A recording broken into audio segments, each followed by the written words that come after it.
Boleh urung don. Ilon jiut nanggap 30 ko tapi menyo urung carong. Nyo siagam nyo ku parah urung. Nyo hanake.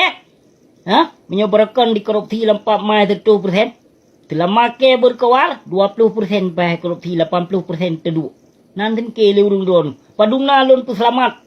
Peng bangsa Aceh lon. Padungna lon pu selamat bangsa Aceh lon. Nanti ke le urung don. Yang pancuri tujuh yang muda si menyo berkon ber tak baik korupsi kan. Selama berkawara busi hayit le berangkau itu pule busi nek lang kubui kuku. Ku gantoi jakafan balik lilun.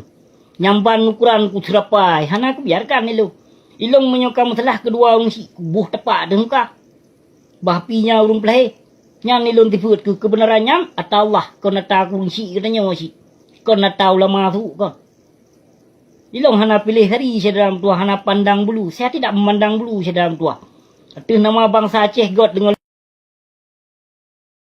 kat nek ke dalam kubu menyoka mati kapakat karipot titok lu hebat gimana puji benan lu apa kapakat tabuh kakak ke karipot hai bidatang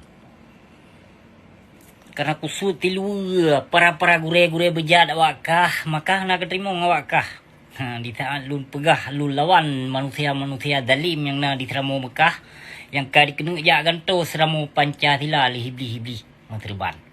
Panina sadar lom hiblis terban lewinyo.